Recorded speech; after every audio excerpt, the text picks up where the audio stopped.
Olá, estamos começando mais um Café com Mogi News e a nossa entrevistada de hoje é a coordenadora do Procon de Mogi das Cruzes, Fabiana Bava. Seja muito bem-vinda. Obrigada, Aline. Um prazer estar aqui com vocês. Certo, vamos começar então falando como que funciona o Procon, né? Sim. Quais são as principais ações aí do Procon? O Procon, na verdade, ele tem algumas atividades, né? Algumas responsabilidades. Primeiro é cuidar das demandas individuais que os consumidores têm com os fornecedores. Então, algum problema, algum atrito, falta de entrega, vício no produto e problema com a oferta. Então, a gente lida com as demandas individuais para tentar solucionar, fazer a mediação, fazer o consumidor, que às vezes é pequeno e está tendo que discutir um assunto com um grande fornecedor, então a gente funciona como um banquinho. A gente tenta equiparar o tamanho do consumidor com o do fornecedor para tentar fazer um acordo, solucionar esse problema. Então, o nosso primeiro braço de atuação é a resolução de demandas individuais. Depois a gente tem outra atividade, que é a atividade educativa, né? Que é de orientação, que é fazer campanhas, que é fazer matérias, divulgação na mídia, para expandir as orientações, para evitar que as pessoas caiam em golpes, que as pessoas saibam quais são seus direitos. Então, é o braço educativo do Procon. E a gente tem a terceira função, que é a questão da fiscalização. É inibir, né? A gente tem uma equipe que faz o trabalho de inibir a atuação de fornecedores que estão agindo de maneira que pode lesar o consumidor. Então, não tem clareza na oferta, não tem preço, não respeita prazo de validade e outras inúmeras situações que chegam para a gente como denúncias, e a gente faz uma atuação mais ativa na questão da fiscalização. E o consumidor que ele se sente prejudicado, quais situações que ele pode procurar o Procon e qual é o primeiro passo assim, que ele deve tomar logo de início? A primeira orientação que a gente sempre dá é assim, você ter certeza se o seu problema é uma relação de consumo, né? Porque tem algumas situações que pode não ser uma relação de consumo. Então a gente sempre fala para ligar para o Procon, para ter uma orientação. Agora, se você já sabe, por exemplo, eu contratei a internet está dando com problema. Não, já é uma relação de consumo, você já sabe que é uma relação. Com o banco é uma relação de consumo. Então o que você faz? Você já pode abrir uma reclamação no Procon para tentar solucionar o problema. Hoje a gente trabalha com um sistema de agendamento, porque em regra é montado um processo. Então demora um tempo até entender tudo, juntar a documentação. Então, para evitar que as pessoas cheguem e fiquem esperando, a gente nas unidades do Procon a gente faz por agendamento. Então a gente tem um site onde é o agendamento PAC, onde todas as questões da Prefeitura de Mogi são agendadas, e ali você consegue agendar o atendimento para o Procon para conseguir receber esse atendimento. E nós temos, se for dica, alguma coisa assim, a gente também tem um aplicativo da Prefeitura que é o Colab. Então a pessoa entra e pode fazer uma denúncia para fiscalização ali no Colab, ela também pode fazer uma consulta sobre se aquela situação que ela está vivendo, ela relata a situação, se ela é uma situação passível de uma reclamação no Procon. Vocês lançaram recentemente também a campanha, Isso. né, de prevenção ao combate à violência financeira contra as pessoas idosas. Como que funciona? Aline, esse é um tema muito importante, viu, Aline? Que tem, assim, deixado a gente de cabelo em pé, vamos dizer. Por quê? Porque, na verdade, assim, a gente tem visto desde 2020, por causa da situação da pandemia, as pessoas acabaram ficando restritas, né? A gente diminuiu a circulação de pessoas, e isso obrigou que, especialmente os idosos, eles fossem lançados no mundo digital para fazer compras, para fazer negociações que eles não estavam habituados. E a gente sabe que por falta de geração de renda, muita gente acabou se endividando. Precisou pegar um empréstimo consignado às vezes, precisou pegar um empréstimo às vezes até para ajudar algum familiar que estava desempregado. E o que aconteceu naquela fase de 2020? A gente teve um boom de empréstimos consignados, de cartão de crédito consignado, que é uma modalidade nem muito conhecida. O sistema dela é um pouquinho complicado. E a gente teve um boom de reclamações por contratações não reconhecidas. Então começaram a acontecer reclamação, caía às vezes na conta da pessoa um dinheiro que ela não sabe nem de onde veio. E aí quando ia buscar saber, tinham utilizado os dados dela, o RG, os documentos pessoais, para fazer uma contratação, às vezes com uma assinatura falsificada. Ou, por exemplo, às vezes a pessoa entrava em contato, né, um representante, alguém se fazendo se passar por um representante, mas em regra sempre era alguém que tinha acesso a plataformas dos bancos, e falava uma história que não tinha muito a ver, e a pessoa aceitava. Por exemplo, ligava para você e falava assim: Aline, você tem um cartão aqui cadastrado no seu nome, e ele tá com débito. Cartão? Mas eu não solicitei nenhum cartão. Ah, a senhora não solicitou? Então vamos fazer o seguinte: a senhora pega e a senhora me manda os seus documentos, me manda uma foto, que eu vou proceder o cancelamento para você. Aí você vai e fala: eu não quero mesmo essa contratação, eu vou lá e vou mandar, né? E mandava os dados, tal, e com essas informações, e aí você clica aí no seu celular, vai aparecer, você dá o aceite, e aí, então assim, a história que é contada, às vezes ela é muito diferente do que realmente está sendo concretizado ali. Então em 2020 a gente teve esse boom, eram falsificados, os bancos começaram a ter um cuidado maior, até por muita ação do sistema, né, de proteção de defesa do consumidor no Brasil, em nível nacional, estadual. E aí os bancos começaram a adotar a forma de contratação online, digital. Então você manda o selfie, ele localiza o seu celular onde está, e você vai fazendo os aceites ali no celular, que eu acho bem complicado, porque você imagina, quem que lê aqueles contratos gigantes, e ainda mais para um idoso, né? E o que acontece? Reduziu um pouco, teve uma redução em 2022, né? Mas a gente voltou a ter um up, um crescimento nessas reclamações novamente. E em regra estão acontecendo desse jeito que eu falei. É uma história contada no telefone e uma concretização diferente pelo WhatsApp. Então aí as pessoas chegam no Procon e reclamando dessas situações. E o pior de tudo, que também faz a gente estar sempre falando disso, tá sempre batendo nessa tecla. Porque às vezes a contratação ela foi irregular, a pessoa foi lá e contratou um empréstimo de 10 mil reais. E o que acontece? Quando ela recebeu aquele dinheiro na conta dela, ela fala: nossa, mas entrou 10 mil, eu não quero esse dinheiro. Da onde que é isso? Ah, foi o banco fulano de tal que te colocou. Mas eu vou lá e falo: não fiz contratação nenhuma com você. Ah, não fez? Aí alguém entra em contato, em regra quem trabalhou nessa transação, entra em contato e fala: você quer devolver? Então tá bom, nós vamos gerar um boleto para você. Nós vamos gerar um boleto ou você faz um Pix para tal lugar. E a pessoa desavisada, às vezes, transfere isso para uma conta de terceiro, ou para uma conta de uma empresa, uma limitada, né, uma ME, que tem, às vezes, um nome até parecido com o nome do banco, porque a gente ainda não tem no Brasil um controle melhor. Então, por exemplo, tem empresas com ME, LTDA, por exemplo, que é Serasa. E que ilude a pessoa, não é o Serasa Experian. Então, às vezes, ela vai pagar uma dívida lá e tem na razão social de quem recebe esse nome. E a pessoa devolve 10 mil reais, devolve assim, né? Ela coloca na conta de alguém e ela ficou com uma dívida sendo descontada do benefício do INSS dela, né? Ou seja, a sobrevivência dela, às vezes, né, o rendimento para ela arcar com as despesas mínimas começa a ser comprometido. Então é uma situação muito grave. Né? Muito assim, traz uma lesão muito grande para as pessoas.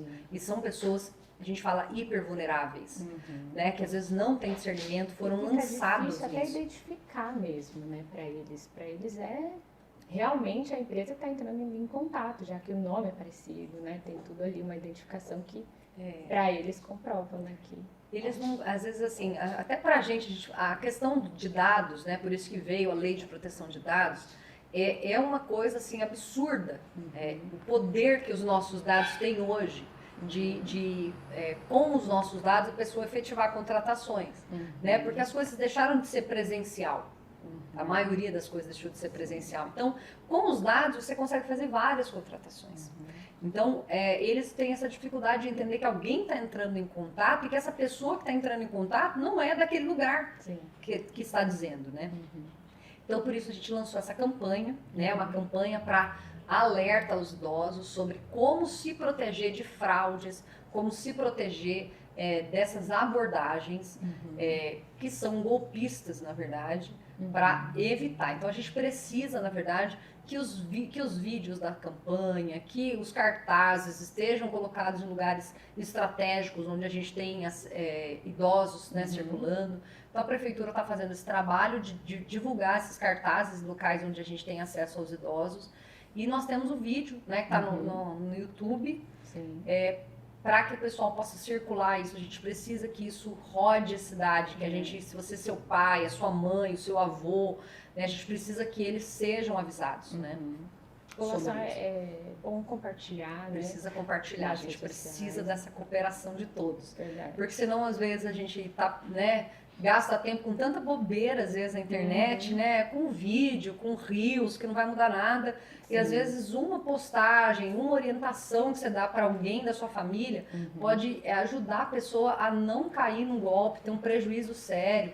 A gente tem histórias muito tristes, às vezes, de pessoas que passaram por essa situação de golpes e ficaram em depressão. A gente sabe de pessoas que morreram até por causa disso, entendeu? Que tiveram ataque cardíaco, porque assim, pessoas que estão jogadas em depressão, porque às vezes você não consegue solucionar. Se você não consegue demonstrar que o banco teve alguma culpa, e a pessoa deu o cartão de crédito dela, ela deu a senha, né? Ela provar, né?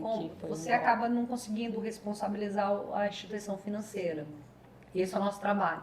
A gente tenta ver se de alguma maneira a instituição financeira falhou, né? Em proteger esse idoso, em não verificar os dados corretamente, mas às vezes não é possível, porque o próprio consumidor, ele extrapola, né? E ele acaba abrindo a porta para o golpista, né? Até abrindo a porta de maneira física mesmo, da casa, né? A gente eu falo que tem aumentado os golpes dentro das casas. A pessoa chega lá e fala assim, eu quero te vender um filtro. Vou te vender um filtro, vou te vender um colchão. Só que a pessoa não está lá só vendendo o produto. Ela está lá porque você fala assim, não, mas eu não tenho dinheiro para comprar esse filtro, é muito caro. Esse colchão é muito caro. Ah, esse produto é muito caro. Não, você não fica tranquila, não precisa se preocupar, porque a gente consegue, o senhor não tem crédito? A gente faz um empréstimo para o senhor. Então, a pessoa, às vezes, dentro da sua casa, vai lá e faz uma contratação que você não está nem sabendo. Presta o seu celular para mim? Não presta? Esses dias, a pessoa recebeu 3 contratações, o senhor, entraram 4 pessoas na casa dele para vender um produto. Não, mentira. Disseram que estavam lá representando uma instituição uma instituição de proteção, né? De pessoas em situação de vulnerabilidade. Disseram que iam lá levar uma cesta básica. E ele deixou entrar e falou assim, olha, o senhor quer se cadastrar então para todo mês o senhor receber a cesta básica? Eu quero. Então dá os documentos e tal. Nisso uma das pessoas que estava junto falava, eu tô passando muito mal, deixa eu deitar aqui na sua cama um pouquinho, descansar. Olha o nível do abuso. E o senhor deixou, mora sozinho e tal, então ele ficou lá no quarto assim, com a porta aberta e tal, e os outros na sala. A pessoa deitou 5 minutos e levantou. Quando levantou, ele achou tranquilo, cadastrou, estava achando que a cesta básica ia chegar no mês que vem. O que acontece? No outro dia foi ao banco, quando vai no banco, quando foi ver... Não, quando ele chegou no quarto ele já viu que a carteira dele tinha sido roubada. A carteira dele foi roubada nessa situação. Ele foi e provavelmente devia ter senha, né? Às vezes eles anotam, deixam junto. E aí ele acabou sendo... Foram contratados 3 empréstimos consignados e retirado da conta dele 24 mil. Ele não tinha renda, mas ele tinha uma conta lá, contrataram 3 empréstimos em bancos diferentes e retiraram 24 mil da conta dele. Então, assim, para uma pessoa que está em situação de vulnerabilidade, é muito complicado, porque ele já vive numa vida restrita. Aí você tem 3 contratações feitas na sua aposentadoria, entendeu?